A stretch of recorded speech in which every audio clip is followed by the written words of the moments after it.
Namo Buddhaya. Selamat siang saudara pemirsa TVRI Jambi dimanapun Anda berada. Selamat berjumpa kembali dengan kami, terutama saya Wiwi sebagai moderator yang dalam acara Mimbar Agama Buddha. Dan setiap perjumpaan kita selalu berdialog dengan narasumber yang sudah kami hadirkan. Kali ini kita mengambil tema meningkatkan kreativitas generasi Z secara Buddhis. Dan narasumber kita sudah biasa berkecimpung di dunia pendidikan. Apa hubungannya generasi Z dengan dunia pendidikan? Tentu saja itu sangat berhubungan karena semuanya dimulai dari pendidikan. Dan narasumber kali ini selain guru juga merupakan pengurus aktif Pergabi dan juga konten kreator Buddhis yang semuanya berbicara tentang berhubungan tentang agama Buddha. Kita berkenalan dulu. Namo Buddhaya, Bu. Namo Buddhaya. Selamat datang dan terima kasih karena dengan kehadiran Ibu kita akan menggali anak-anak untuk berkreatif karena pendidikan dulu sama sekarang beda ya Bu ya? Iya, beda banget. Ya, beda sekali ya. Apalagi Ibu sudah lama sekali itu berkecimpung di dunia pendidikan dari zaman mungkin agak zaman dulu hanya nulis di papan tulis gitu ya. Dan sekarang semuanya sudah tangannya sudah digadget semuanya. Nah, Ibu bisa ceritakan atau nanti perkenalkan dulu dan ceritakan apa tuh namanya bagaimana proses-proses mereka dari generasi ke generasi itu sehingga guru itu mempunyai peningkatan dan memberikan peningkatan dalam proses pembelajaran secara Buddhis.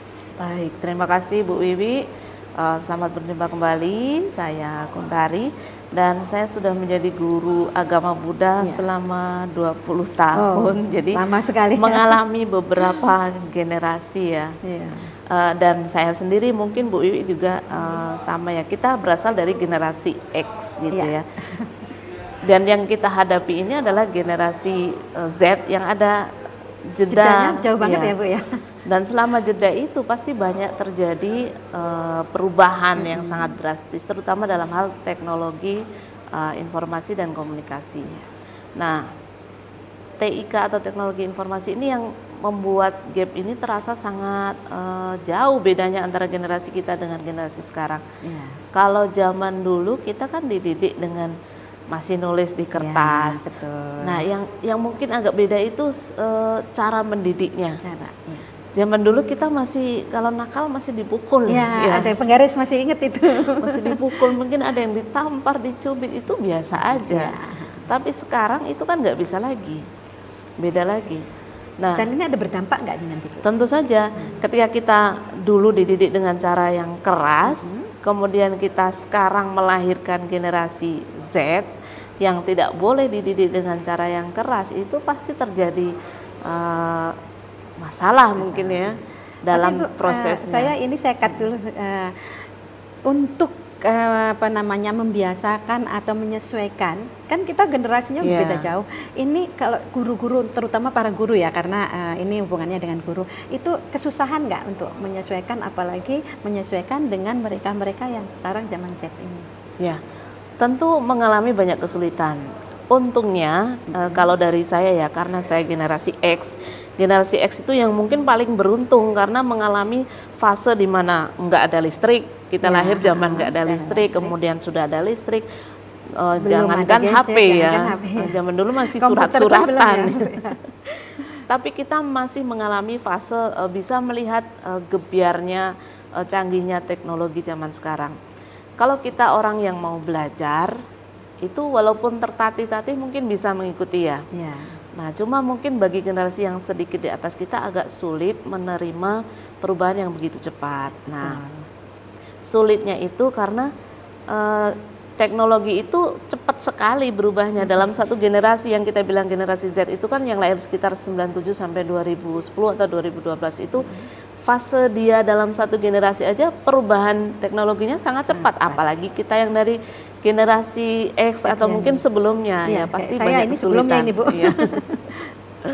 Oke, lanjutkan tadi bagaimana mendidiknya, karena generasi Z pasti ada kelebihan, ada kekurangan. Nah, mendidiknya. Setiap generasi pasti punya kelebihan dan juga kekurangan. Kalau kita kelebihannya kita masih termasuk generasi yang tangguh. Dipukul pun kita nggak nangis ya. Iya, betul. Zaman dulu kalau mungkin kita nggak nurut sama orang tua dipukul, ya kita sadar kita salah. Kalau anak-anak sekarang karena terlindungi mungkin oleh undang-undang, perlindungan anak, kemudian tentang HAM. Nah, itu menjadi sebuah kelemahan. Jadi ketika sedikit keras, mereka merasa HAM-nya mungkin dilanggar.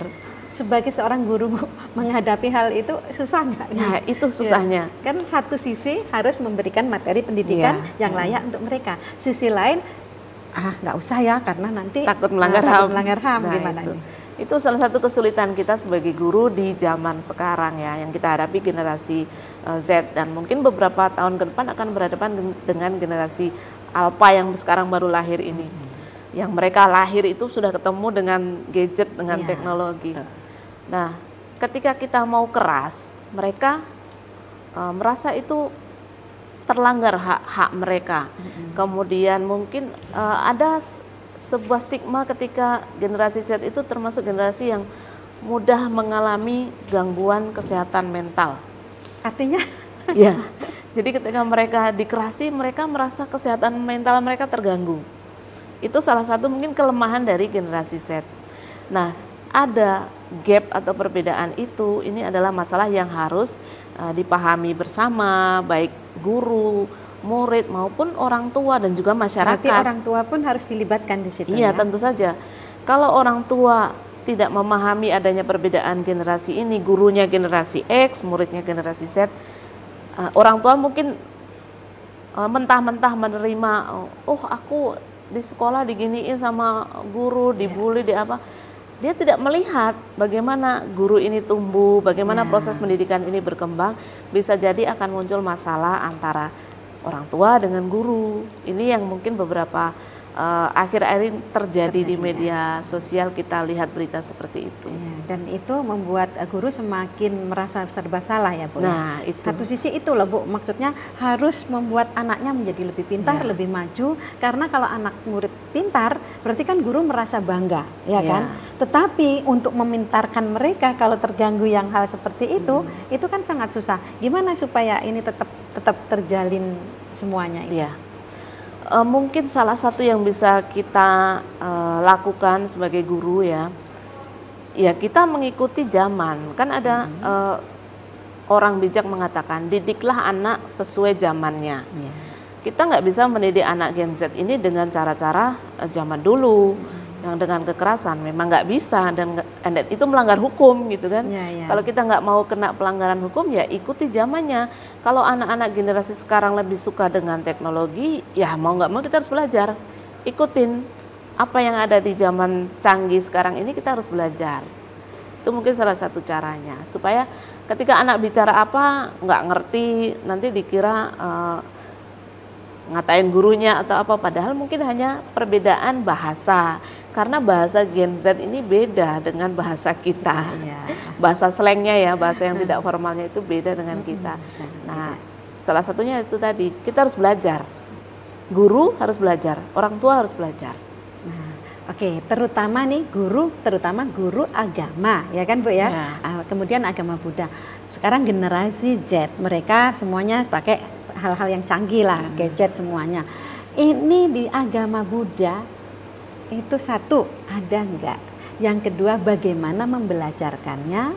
Terus teori-teori apa aja yang tetap bisa diberikan kepada mereka setiap generasi sehingga mereka itu kan kalau yang namanya pendidikan harus balance dong antara pengetahuan dan juga pengetahuan intelektual dan juga sopan santun, apa itu namanya, etika moral secara agama. Nah, duanya itu tetap balance, jadi mereka nanti menjadi orang yang pandai dan sukses di bidangnya, tetapi juga etika moralnya sangat bagus.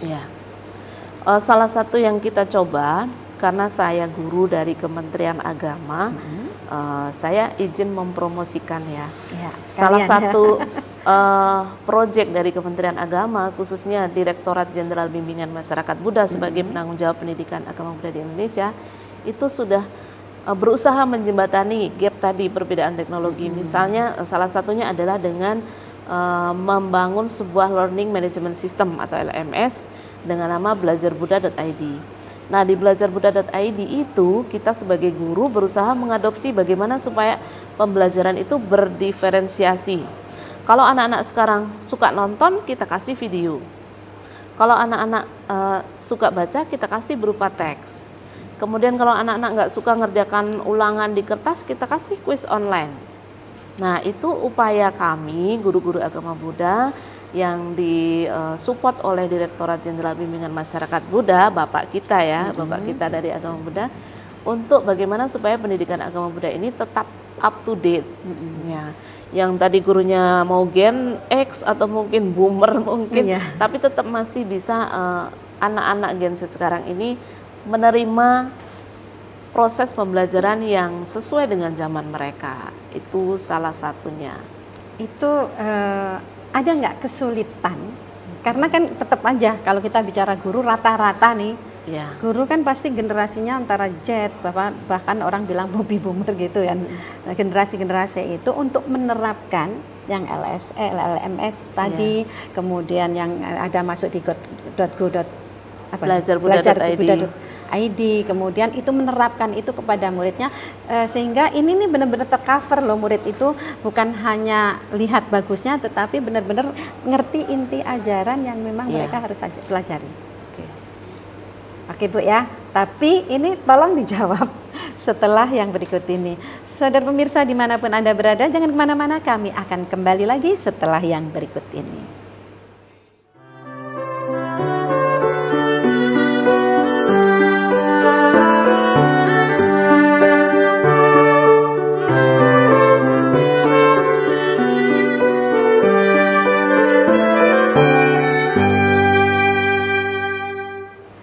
Saudara pemirsa dimanapun Anda berada, masih bersama saya Wiwi dalam acara Mimbar Agama Buddha dengan tema meningkatkan kreativitas generasi Z secara Buddhis bersama narasumber kita Ibu Kuntari SAG MPD. Nah Bu, sekarang saatnya Ibu menjawab pertanyaan saya tadi, karena ini tadi tentunya bertujuan untuk meningkatkan kreativitas mereka. Ya, sebelum sampai ke praktisnya ya, kita lihat dulu bagaimana Buddha memberikan pedoman kepada umat berumah tangga, khususnya dalam hal ini yang kita bahas karena pendidikan ya. Kita bahas dari Sigaluwada Sutta. Orang tua punya kewajiban kepada anak, anak juga punya kewajiban kepada orang tua. Ini perlu dipahami bersama dan juga ditekankan supaya kedua kewajiban ini berjalan dengan baik, imbang. Jangan hanya orang tua aja yang menjalankan kewajiban, anak juga. Salah satu kewajiban orang tua memang memberikan pendidikan yang layak atau yang sesuai supaya anak-anak ini punya keterampilan. Tetapi harus ada imbal baliknya. Anak juga harus tahu kewajiban bagaimana dia berterima kasih, berbakti kepada orang tuanya. Ketika orang tua mengajarkan tentang etika, moral, dia juga harus menerima itu sebagai bagian dari tanggung jawab orang tua. Tidak hanya memberi makanan sepiring nasi, tetapi juga makanan batin gitu kan. Pendidikan kan makanan batin. Nah, dari situ kalau kedua pihak ini bisa saling memahami kewajibannya, yang namanya etika dalam penggunaan media sosial ataupun teknologi itu pasti akan jalan. Ya, karena di rumah lebih lama anak-anaknya. Ketika orang tua bagaimana dia mendidik anak dengan dasar, misalnya kalau kita Pancasila Buddhis lah ya, dasar kita kan Pancasila Buddhis. Ketika sudah dari kecil diajarkan bagaimana paham Pancasila Buddhis, akibatnya kalau dilanggar, hiri dan otapa dan segala macam itu, ketika dia menggunakan gadget, dia sudah punya batasan sendiri, walaupun tidak ada orang tua mengawasi, tidak ada guru mengawasi, dia sudah tahu batasan bahwa ini nggak boleh, ini nggak bagus. Itu salah satu bagaimana mengendalikan supaya tidak kebablasan kan. Ya, orang tua sudah punya ini ya, apa namanya, kewajiban untuk mengendalikan itu. Karena kalau nggak dikendalikan juga bisa bablas gitu. Karena nggak bisa semuanya dikasih ke guru ya Bu ya. Iya. Waktu bersama guru kan hanya 10 jam pelajaran sehari, di hari Senin sampai Jumat. Dan di luar dari itu kan lebih banyak bersama orang tua dan masyarakat. Jadi orang tua punya peran yang sangat penting dalam mendidik anak di rumah untuk nanti bersama-sama guru membentuk pola karakter karakternya mereka. Karena kalau hanya mengandalkan di sekolah, pendidikan di sekolah itu lebih ke pengetahuannya, lebih besar porsi pengetahuannya, karena ada tuntutan kurikulum, tuntutan nilai. Nanti nilainya nggak bagus, sekolahnya dibilang nggak bagus. Guru juga punya beban seperti itu kan. Jadi porsi pembentukan karakternya mungkin lebih banyak di rumah sebenarnya, dengan membawa nilai-nilai yang tadi diajarkan oleh guru dan juga orang tua ya. Betul. Jadi digabungkan. Yaitu kembali ke landasan moral yang paling dasar, Pancasila Buddhis. Ya, oke, berarti itu kalau landasan moral. Nah, sekarang sampai ke kan kita mau kreatif mereka itu, bukan hanya iya Pak, iya Bu gitu kan. Sekarang ini kan mereka lebih kreatif. Kalau mereka itu maunya ke gadget aja, apa yang harus dilakukan oleh guru? Nanti kalau itu akan kita sinkronkan orang tua, tapi terutama guru dulu supaya mereka itu di zaman gadget sekarang ini nanti ada peningkatan baik secara ilmu pengetahuan, moral, sehingga ini tidak menjadi hal yang negatif. Gitu. Ya, sebelum menghasilkan sebuah produk, tentu ada proses pembiasaan. Pendidikan yang hanya diajarkan sekali itu belum membentuk kebiasaan. Betul. Pembiasaan itu butuh waktu dan juga kontrol dari rumah tadi dari rumah, dari masyarakat. Kalau dari guru, di dalam kurikulum yang baru ini, siswa itu diberi keleluasaan untuk belajar yang lebih bagaimana kreatif dia mengeksplorasi dirinya. Termasuk kreativitas, inovasi, itu punya banyak porsi dalam kurikulum yang baru ini. Nah, ini adalah kesempatan yang bagus bagaimana anak-anak Gen Z itu bisa tumbuh, berkembang sesuai zaman mereka. Jadi tidak hanya suruh baca buku aja, tapi bagaimana mereka membuat sebuah produk. Kalau dalam konteks agama Buddha, yang sudah kita jalankan oleh guru-guru sekarang ini, mungkin salah satunya yang bisa kita contohkan adalah membuat konten yang paling mudah membuat konten itu misalnya Dhammapada, mungkin dengan membaca Dhammapada, atau kalau dia malu, orang anaknya introvert, dia cukup membuat tulisan. Zaman sekarang suara bisa dari Google kan, itu suara sendiri, tidak harus muncul, karena anak-anak Gen Z ini cenderung mereka itu private, tidak suka terlihat langsung, kayak mungkin udah di belakang layar gitu lebih suka di belakang layar. Jadi bisa membuat konten dengan bantuan teknologi, dengan AI, dengan itu tadi Google mungkin, yang tidak harus tampil mereka tapi tetap bisa membuat karya, membuat quotes agama Buddha misalnya dari petikan Dhammapada tadi, ataupun lagu dengan AI sekarang sudah bisa. Film mungkin, film-film pendek, atau yang sekarang kan kontennya itu yang disukai adalah konten yang sangat singkat, 15 detik, 30 detik. Itu bagaimana dia bisa muncul dengan waktu yang sekian detik itu. Takutnya membosankan ya kalau kelamaan. Kalau zaman kita kan video itu ya YouTube gitu kan, yang durasinya panjang 5 menit, 10 perlu menit. Duduk Sekarang lama-lama 15 detik. Dan itu 15 detik itu cukup ya, maksudnya untuk membuat mereka kreatif, kemudian mereka juga memunculkan apa yang mereka inginkan, kemudian mereka bisa tuangkan ke situ. Ya, salah satu kelemahan dari video-video pendek itu adalah daya ingat anak itu menjadi sangat singkat. Karena pengaruh seringnya nonton video pendek, 15 detik ganti lagi videonya kan, nah itu juga berpengaruh. Cara paling Buddhis cara paling Buddhis adalah dengan meditasi. Nah ini yang tadi saya tunggu. Karena core of the core-nya. Takutnya kan dengan generasi sekarang yang kayak melesat gitu, kalau tanpa meditasi yang tadi katanya sebentar lupa, meditasi apa yang cocok untuk mereka? Karena kan tadi semuanya serba instan, sebentar. Nanti jangan-jangan kalau di meditasi duduk lama, mereka juga nggak mau. Nah meditasi seperti apa yang cocok untuk mereka sehingga mereka kreatif? Walaupun mereka memakai gadget, tapi mereka ada loh sistem meditasi di situ. Ya, meditasi tradisional, kalau zaman dulu meditasi kan harus ke wihara atau ke tempat khusus gitu yang sepi gitu. Sekarang nggak gitu. Sekarang dengan teknologi juga bisa mereka praktek meditasi, karena banyak praktisi-praktisi, guru-guru yang juga sudah melayani pembelajaran atau pelatihan meditasi secara daring atau online. Banyak loh yang live streaming meditasi, baik dengan musik, mungkin ada yang pakai singing bowl, ya, yang dari Tibet. Mana yang disukai mereka? Kalau mereka pakai musik lebih menarik, silahkan ikutin.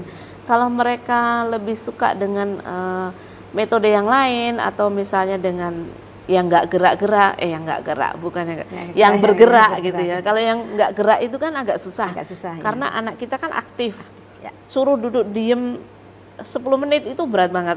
Tapi kalau dengan metode meditasi yang mungkin sudah diperbaharui, misalnya dengan mindfulness, diajari mindfulness, bisa dengan sambil dia beraktivitas, tapi dia sebenarnya meditasi, itu salah satu cara menyelipkan ya, yang Buddhis banget mau, supaya masuk gitu ya, kan. Karena sekarang Buddhis kalau diajarkan sila ini loh, sila ABCDE, kemudian bicara lagi tentang meditasi harus duduk, mereka kayaknya nggak tertarik. Apalagi sekarang kreatif mereka kan mereka lebih kreatif dengan alat-alat yang sekarang lebih modern. Nah, untuk mengaplikasikan hal ini, apakah mereka bisa atau harus menciptakan sendiri supaya mereka nyaman menjadi Buddhis tetapi tetap melakukan atau melaksanakan ajaran Buddha?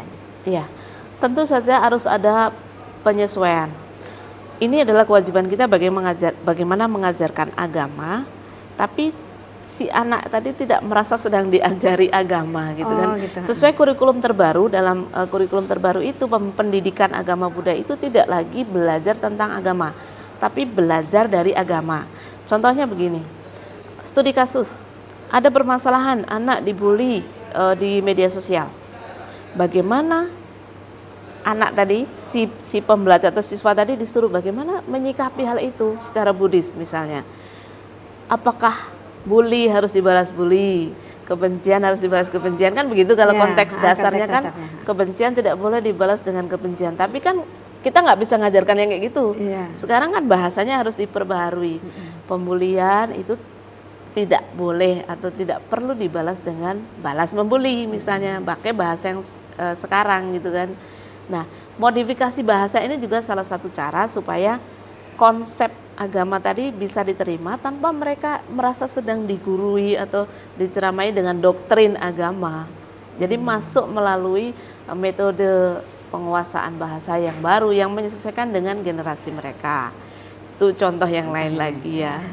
Oke, kalau seperti bully tadi berarti kalau yang sekarang ya, pendidikan yang sekarang otomatis membelajarkan anak dengan kreatif, maka bully tadi tidak menjadi sebuah bulian, tapi dia bisa membuat itu menjadi lebih kreatif gitu ya Bu ya. Betul. Cuma masalahnya sekarang guru sampai nggak ke arah situ gitu. Ya, ini PR untuk guru para guru ya, terutama guru-guru generasi yang karena hampir semua itu Bu ya. Ini hampir semua tantangan guru dan memang harus tetap dientaskan. Maksudnya gitu kan. Mereka juga tetap harus memberikan pendidikan yang berkualitas, terutama agama untuk anak-anak. Nah, sekarang secara garis besarnya untuk membuat mereka tadi yang tetap aja saya lebih mengutamakan ke kreativitas mereka itu, karena gimana pun tadi Ibu bilang kalau dibelajarkan seperti zaman dulu duduk mereka mendengarkan kan sudah nggak bisa lagi. Mereka membangun sebuah kreativitas sehingga nanti ketika mereka lulus itu sudah siap untuk bekerja dengan kemampuan dan kemauan mereka sendiri, tapi tentu saja ada landasan moral yang bagus. Ya, saya mau ngasih contoh tapi mungkin sedikit sensitif ya. Nggak apa-apa, ada sebuah contoh yang bisa kita tiru. Ada tokoh publik yang dia dibully, tapi bulian itu tidak dibalas dengan kata-kata. Dia justru membuat produk dengan kata-kata bulian itu. Mungkin dengan ini paham ya siapa. Jadi itu kan bentuk kreativitas. Kita dibully dengan kata-kata tertentu, tapi kita justru bisa menjual sebuah produk, mungkin kaos, dengan tulisan itu. Sesederhana itu ya, sesederhana itu. Sebenarnya kreativitas itu ditumbuhkan tidak harus yang kayak yang nggak bisa kita pikirkan gitu ya. Kalau itu kan sederhana seperti itu. Itu adalah contoh nyata ya Bu. Contoh nyata untuk anak-anak didik kita bahwa kreativitas itu tidak harus yang kayak di luar pemikiran dia. Nggak harus yang tinggi banget mikirnya. Harus yang tinggi banget gitu. Bu, ini sebelum berlanjut lagi kita jeda sebentar. Saudara pemirsa dimanapun Anda berada, jangan kemana-mana, kami akan kembali lagi setelah jeda yang berikut ini.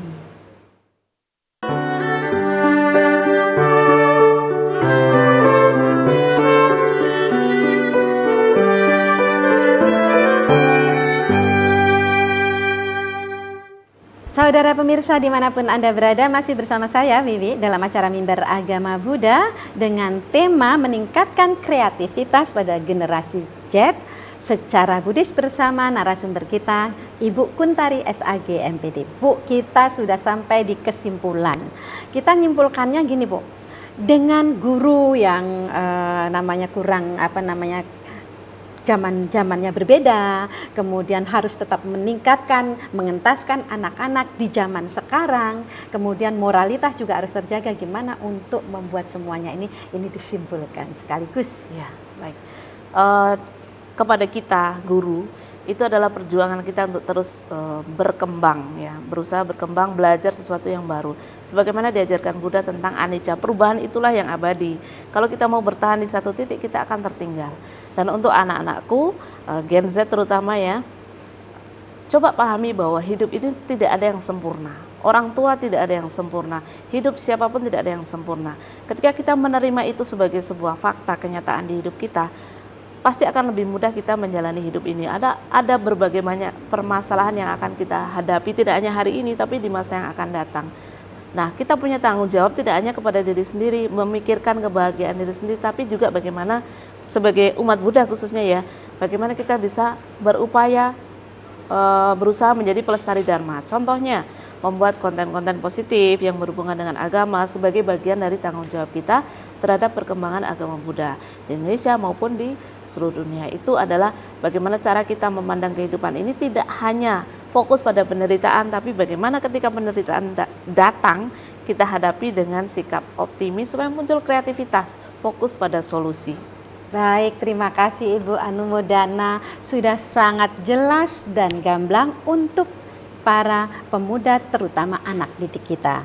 Akhirnya Bu, kami ucapkan terima kasih dan semoga kita berjumpa lagi di perjumpaan yang akan datang. Dan pemirsa dimanapun Anda berada, sampai di sini perjumpaan kita dalam acara Mimbar Agama Buddha kali ini. Kita akan jumpa lagi di kesempatan yang akan datang. Akhir kata, sabe sata bawantu sukitata, semoga semua makhluk hidup berbahagia. Sadu, sadu, sadu.